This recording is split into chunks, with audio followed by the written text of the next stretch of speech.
Hello student, नमस्कार। फिर आज हम एक वीडियो पढ़ने जा रहे हैं। एक्सक्रीटरी सिस्टम हमारे जीवन का बहुत महत्वपूर्ण ऑर्गन जिसका नाम है किडनी।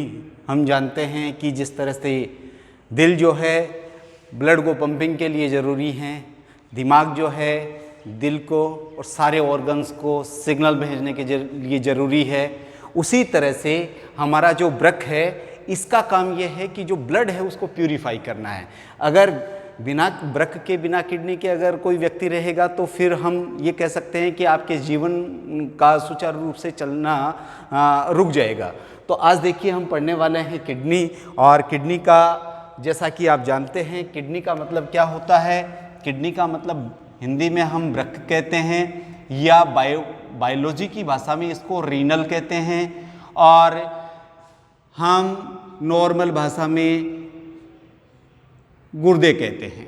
तो आज हम पढ़ने वाले हैं किडनी। इट मीन्स वृक्क, इट मीन्स बायोलॉजी में रीनल, इट मीन्स गुर्दे। और चूंकि हम जानते हैं कि जो गुर्दे हैं ये किस तरह से हमारे जीवन को सुचारू बनाए रखते हैं, तो सबसे पहले मैं स्टेप बाय स्टेप इसकी थोड़ी सी के पोजीशन दिखाने की कोशिश करता हूँ, इसकी स्ट्रक्चर पढ़ने की कोशिश करते हैं। यानी हम कुल मिलाकर के आज वृक्कों का आलम या गुर्दे का आलम पढ़ने जा रहे हैं। बहुत ही इंपॉर्टेंट क्वेश्चन है पॉइंट ऑफ एग्जाम के व्यू से और समझने के व्यू से। तो देखिए, सबसे पहले मैं देखता हूँ कि पोजीशन कहाँ है, गुर्दे कहाँ होते हैं। तो गुर्दे अगर हम देखें तो मैंने लिखा है both side of VC. VC का मतलब यहाँ वर्टिब्रल कॉलम है। वर्टिब्रल कॉलम का मतलब कशेरुक दंड। तो हम ये कह सकते हैं कि जो कशेरुक दंड होती है उसके दोनों ओर ये होते हैं, और कशेरुक दंड के दोनों ओर चूंकि यहाँ से लेकर के नीचे तक आपके कशेरुक दंड है, तो हम ये कहें कि भाई ये कहाँ होती है, तो ये होती है T12। T12 का मतलब कौन सी कशेरुका है, थोरैसिक वक्षीय कशेरुकाएँ 12 होती है। तो जो 12वीं जोड़ी है, जो 12वीं फ्लोटिंग रिब्स है, वहाँ से लेकर के नंबर 2 और नंबर 3 तक ये रहती है। तो मैं ये कहूँ इस जगह पर ये रहती है। या हम ये भी कह सकते हैं कि जो एब्डोमिनल कैविटी है, एब्डोमिनल जो कैविटी होती है उसके जस्ट बिहाइंड होती है। एब्डोमिनल कैविटी के बिहाइंड, अर्थात जो हमारे एब्डोमेन है उसके जस्ट ऊपर की ओर। और तो हम ये कह सकते हैं कि जो इसकी स्थिति है, उसके बाद में ओरिजिन की बात करें तो ओरिजिन हम देखते हैं कि शरीर का प्रत्येक ऑर्गन 3 लेयर से बनता है, एक्टोडर्म, मेसोडर्म और एंडोडर्म। तो ये बना होता है मेसोडर्मल इन ओरिजिन, यानी मेसोडर्म से बनने वाला है। किस तरह से गुर्दे का विकास होता है और मेसोडर्म की कौन से पार्ट से कौन सा इसका हिस्सा बनता है, ये हम अगले वीडियो में पढ़ेंगे। डेवलपमेंट ऑफ किडनी, जो कि ऑर्गेनोजेनेसिस का एक पार्ट होता है। और इस किडनी को हम कैसे पहचाने, जब ऑपरेट किया जाता है तो इसको पहचानने का सबसे अच्छा तरीका है कि इसके ऊपर क्या होगी, एक एंडोक्राइन ग्लैंड होगी। और उस एंडोक्राइन ग्लैंड को हम क्या कहते हैं भाई, उसको एड्रिनल ग्लैंड कहते हैं। और ये केप नुमा स्ट्रक्चर के रूप में इस जगह पर यहाँ मौजूद रहती है। तो ये क्या है, ये है एड्रिनल ग्लैंड, उसके द्वारा इसको पहचान सकते हैं। फिर अगर हम शेप की बात करें तो शेप कैसा होता है, इसका शेप होता है बीन शेप। बीन का मतलब जैसे आपने मटर का दाना देखा होगा, तो उस तरह की संरचना। या मैं कहूँ कि एक तरफ का भाग इसका उत्तल होता है और दूसरी तरफ का दसा हुआ भाग इसका अवतल होता है। तो इसकी शेप जो है बीन शेप्ड है, मटर के दाने के समान है। तो हम ये कहें कि ये मटर के दाने के समान है, दाने के समान है। और अगर इसकी हम शेप साइज़ देखें तो इसका जो आमाप है वो कितना होता है, एक जनरल औसत व्यू के रूप में हम कह सकते हैं कि ये 10 सेंटीमीटर, 5 सेंटीमीटर और 3 सेंटीमीटर के विड्थ में होती है। तो ये जो 10 सेंटीमीटर है ये तो इसकी लंबाई है, और जो 5 सेंटीमीटर है ये इसकी विड्थ है, और जो 3 सेंटीमीटर है वो इसकी थिकनेस है। लेकिन ये वेरी करता है मैन टू मैन, यानी मैन टू मैन वेरी करेगा। और एक मैं कहूँ कि चाइल्डहुड में और एक एडल्टहुड में इसकी साइज़ में और शेप साइज़ में डिफरेंसेस मिलते हैं। ये जो है 10 वाला 10 से 13 तक हो सकता है, 5 वाला 5 से 7 तक हो सकता है, और इसकी थिकनेस जो है 2 से लेकर के 4 तक हो सकती है। लेकिन मैंने ये एक औषध आम आप लिखा है। कलर इसका देखें तो बहुत ही डार्क ब्राउन, जैसे कि चॉकलेट आती है, आपने कैडबरी वगैरह खाई होगी या मैं कहूँ डेयरी मिल्क वाला वगैरह खाई होगी, तो कुछ ऐसा ही कलर इसका दिखाई देता है। उसके बाद में अगर इसकी वेट की बात करें, इसका भार कितना होता है, तो अगर इसको तराजू में आप तोलोगे आपकी किडनियों को निकाल करके, तो पर किडनी इसका वेट कितना आता है, 125 to 170 ग्राम। इसका नंबर देखें तो हम सभी जानते हैं कि इसका नंबर 1 पेयर होता है। 1 का मतलब 2 किडनी होती है, एक लेफ्ट वाली और एक राइट वाली। जो राइट और लेफ्ट किडनी है, राइट और लेफ्ट किडनी है, दोनों में अंतर होता है। लेफ्ट जो किडनी है अर्थात आपके बाएं हाथ की तरफ की जो किडनी है वो स्लाइटली ऊपर होती है, ये ऊपर की ओर होती है, जबकि राइट किडनी है वो नीचे की ओर होती है। ऐसा क्यों भाई, ऐसा क्यों भाई? इसके पीछे रीज़न हमें पता होना चाहिए कि नीचे की ओर राइट किडनी क्यों होती है। वो इसलिए होती है क्योंकि इस तरफ आप देखिए, इस तरफ आपके ये जो चेस्ट हैं इनके नीचे यहाँ पर क्या है, आपकी लार्जेस्ट इंटरनल ऑर्गन है जिसे आप मेटाबॉलिक फैक्ट्री कहते हैं, और उसका नाम क्या है, यकृत है, लीवर है। और ये जो लीवर है वो क्या है, इधर उसकी जो राइट लोब है, लीवर के जो लोब पढ़ते हो आप, उसका जो राइट लोब है वो नीचे की ओर थोड़ा सा इलोंगेटेड कर जाता है। इस वजह से जो राइट किडनी है उसको ऊपर फैलने के लिए जगह नहीं मिल पाती, और यही कारण है कि राइट किडनी नीचे की ओर होती है और लेफ्ट किडनी स्लाइटली ऊपर की ओर होती है। ये पोजीशन होती है, ये राइट वाली थोड़ी नीचे रह गई, और ये क्योंकि यहाँ पर लीवर आ गया है।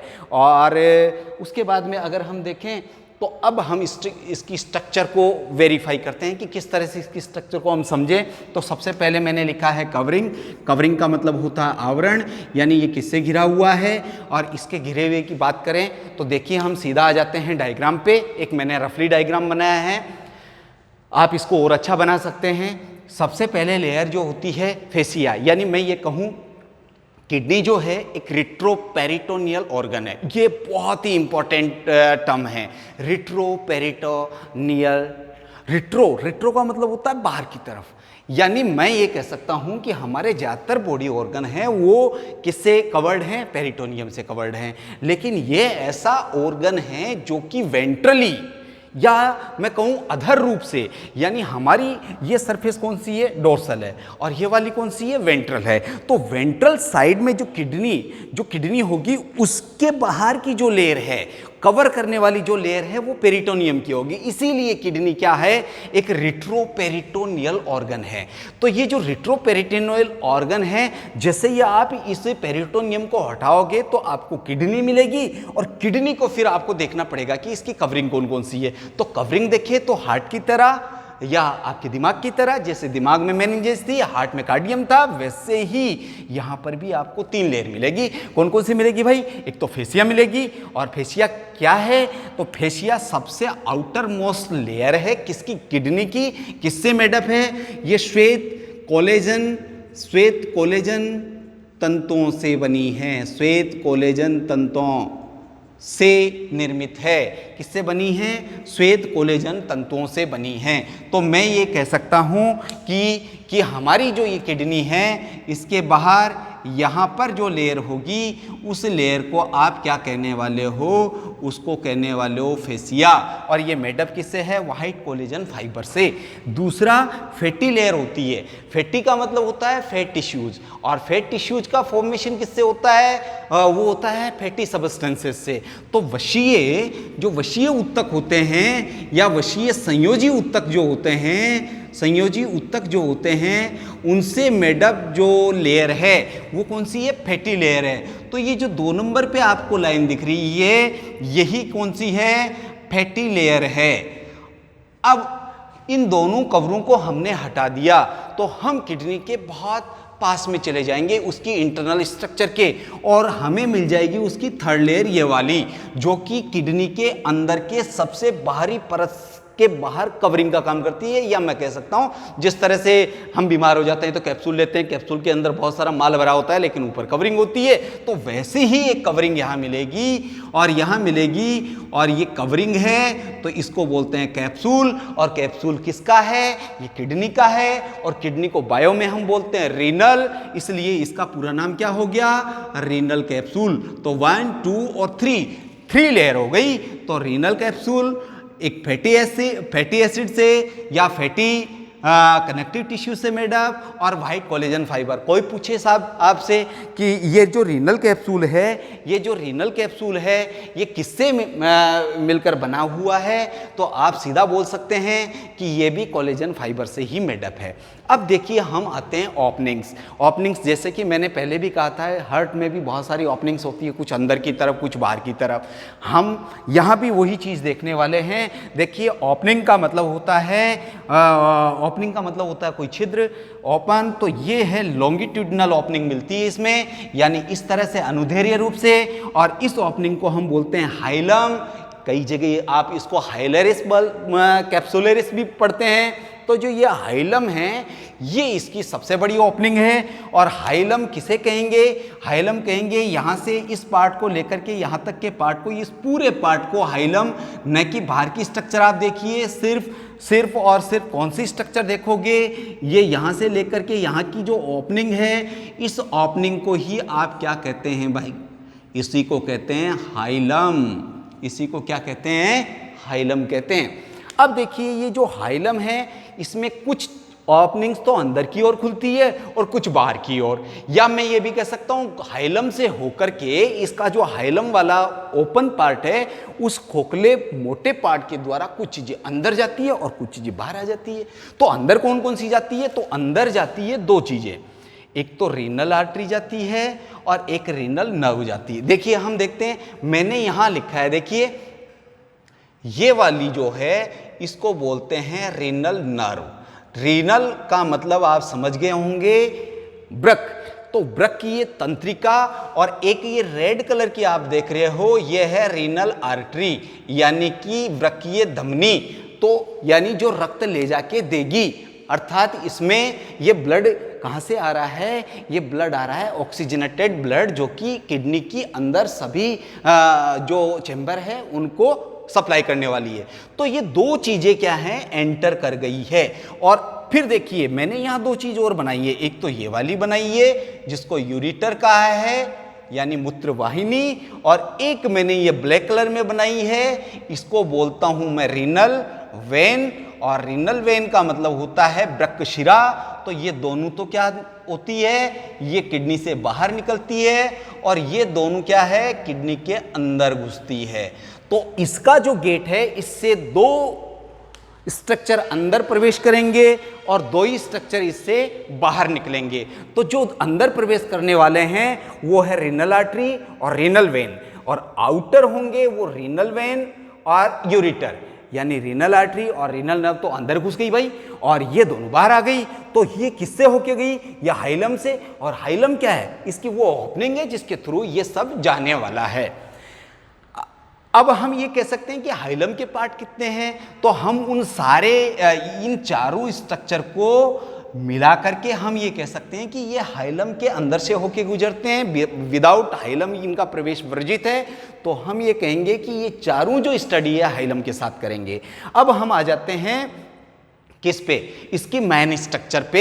ये आउटर स्ट्रक्चर हुई। अब इंटरनल पार्ट्स या इंटरनल स्ट्रक्चर इसकी देखते हैं तो हमें यहाँ 2 पार्ट नजर आते हैं भाई।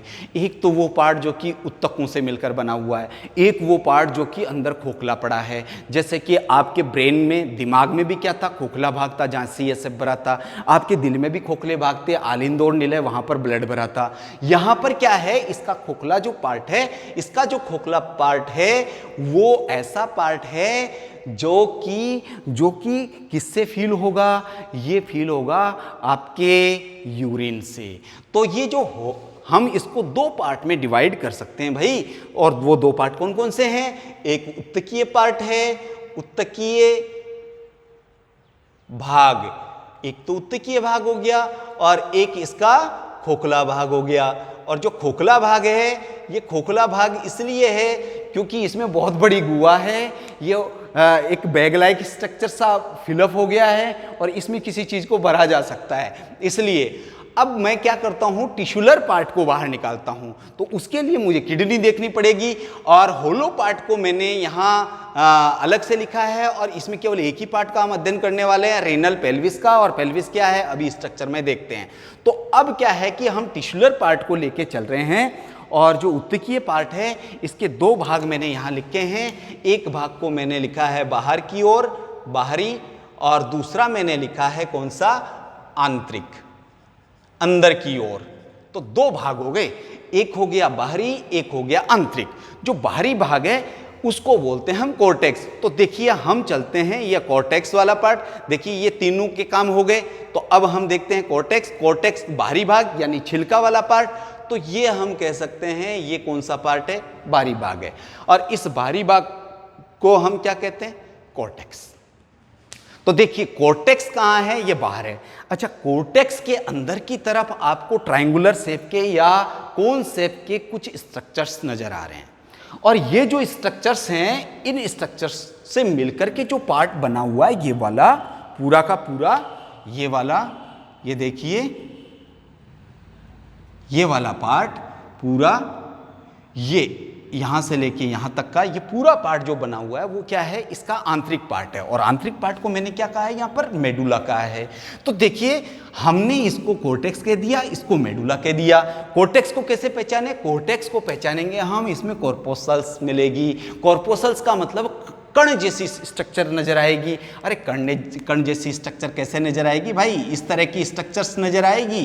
किसमें किसमें, कॉर्टेक्स वाले पार्ट में। कॉर्टेक्स वाले पार्ट में ये वाली स्ट्रक्चर्स, कण जैसी स्ट्रक्चर्स नजर आ रही है, कण जैसी स्ट्रक्चर्स नजर आ रही है, कण जैसी स्ट्रक्चर्स नजर आ रही है, इसलिए ये कणिकाकार भाग है। और कणिकाकार भाग को कॉर्टेक्स कहते हैं और कॉर्टेक्स इसका आउटर पार्ट है। तो इस तरह से ये बाहर, तो ये जो कॉर्टेक्स पार्ट है ये कणिका में है, कणिका में, जबकि मेडुला पार्ट जो है कणिकाहीन है, अर्थात इसमें ऐसी मैंने कोई स्ट्रक्चर नहीं बनाई। अब ये कणिकाएं क्यों बनी, क्या है इसके अंदर, तो इसके अंदर की स्ट्रक्चर देखनी पड़ेगी। तो देखिए हम इसके अंदर की स्ट्रक्चर देखते हैं, तो जो किडनी होती है उसके बनाने वाली जो यूनिट है, उसको जो बनाने वाली यूनिट है उसको हम बोलते हैं नेफ्रॉन, वृक्काणु या वृक्क नलिकाएं। और ये जो वृक्काणु, नेफ्रॉन या वृक्क नलिकाएं हैं, इनको हम डिटेल में एक नए वीडियो में पढ़ेंगे। लेकिन हमने ये देख लिया कि इसकी जो स्मॉलेस्ट और फंक्शनल यूनिट जो है उसका नाम नेफ्रॉन है। अब हम कणिका में पार्ट को देखते हैं। तो कणिका में पार्ट क्यों दिखाई देता है, क्योंकि इसमें एक तो मिलती है पीसीटी, इसको बोलते हैं समीपस्थ कुंडलित नलिका। इसको क्या बोलते हैं भाई, प्रॉक्सिमल कन्वॉल्यूटेड ट्यूब्यूल्स, अर्थात संकुचन समीपस्थ कुंडलित नलिका।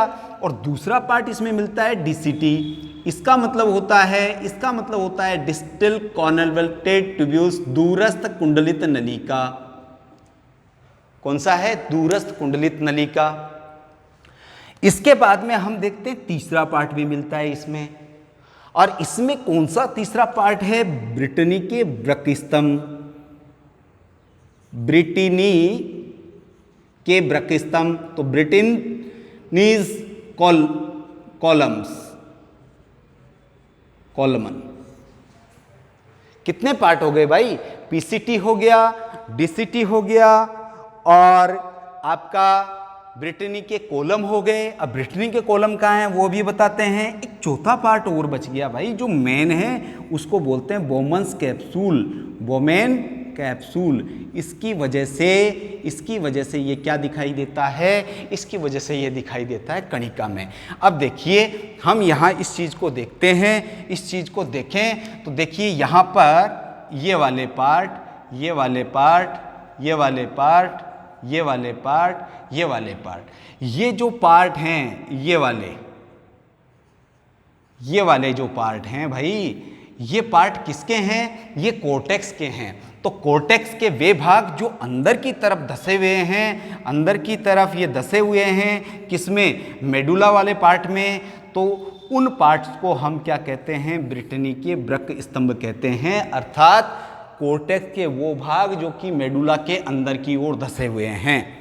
तो तो फिर इसमें मेडुला कौन सा है? मेडुला आपने देख लिया है, मेडुला ये वाला पार्ट है। मैंने ट्रायंगुलर शेप जो बनाई थी वो किसकी बनाई थी मेरे दोस्तों? वो बनाई थी मैंने मेडुला की।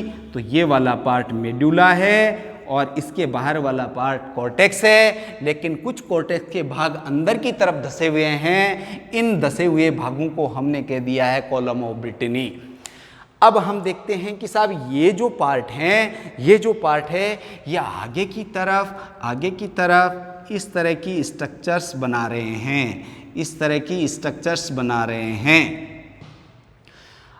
अब यहाँ और यहाँ इन दोनों के बीच में ये बिटवीन जो गैप रह गया इसको हम एक नया नाम देते हैं। लेकिन ये किस पार्ट में है? ये पार्ट है मेडुला।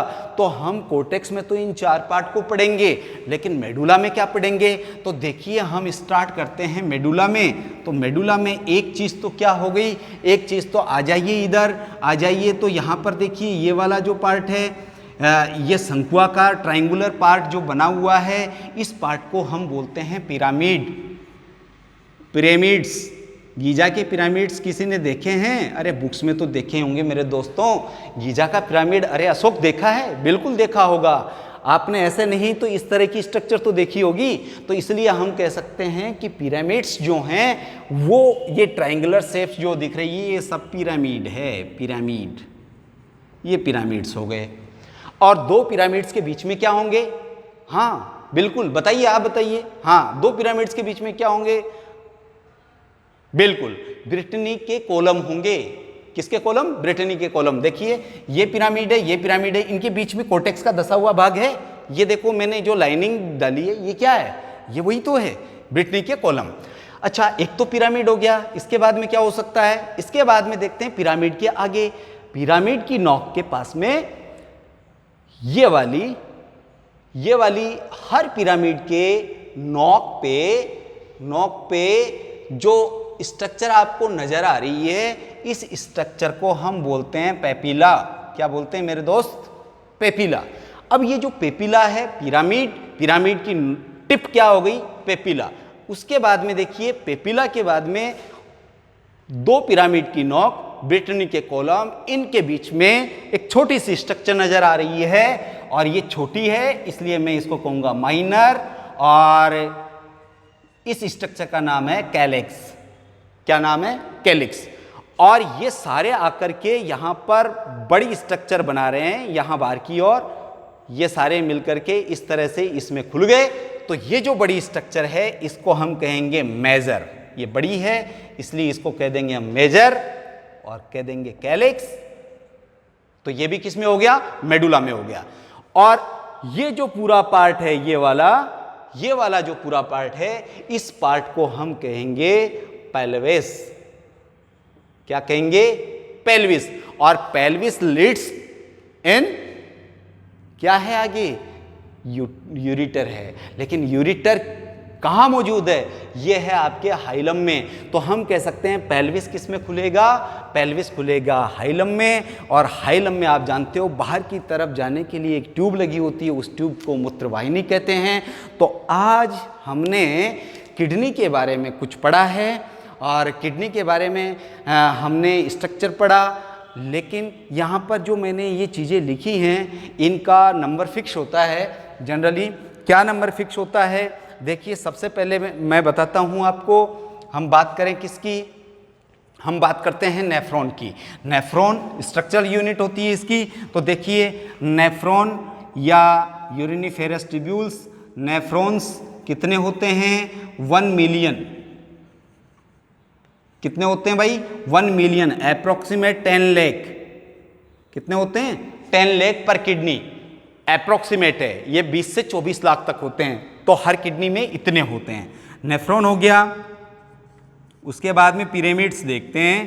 पिरामिड्स का नंबर कितना होता है? पिरामिड्स का नंबर होता है 8 to 18। कितना होता है? 8 to 18।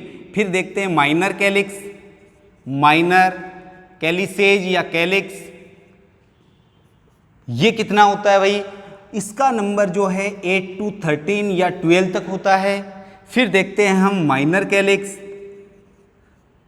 सॉरी माइनर हो गया, मेजर कैलिक्स देखते हैं, मेजर कैलिक्स। और ये जो मेजर कैलिक्स है इनका नंबर बहुत कम होता है, 3 to 4 होगा। इसके अलावा इसमें जो कलेक्टिंग डक्ट होती है संग्रह नलिका, ये मैंने नहीं बताया, ये यहां एक चीज और ऐड करनी पड़ेगी मेरे को, संग्रह नलिका कलेक्टिंग डक्ट, अर्थात जब ब्लड अच्छी तरह प्यूरिफाई हो जाता है, उसको जब वाटर के साथ में मिक्स करके और अशुद्धि को एक जगह डाल दिया जाता है तो फिल्ट्रेट से कलेक्टिंग डक्ट में आने के बाद ही हम जो ग्लोमेरुलर फिल्ट्रेट होता है उसको क्या बोलते हैं, यूरिन। तो ये जो कलेक्टिंग डक्ट है ये किस में होती है, ये मेडुला में होती है। तो जो कलेक्टिंग डक्ट है एक किडनी में जनरली 250 तक हो सकती है। तो ये कुछ नंबर मैंने लिखे हैं, नेफ्रॉन हो गया, पिरामिड्स हो गया, माइनर कैलिक्स हो गया, मेजर कैलिक्स हो गया, कलेक्टिंग डक्ट हो गई। तो इस तरह से आज हमने किडनी को पढ़ा।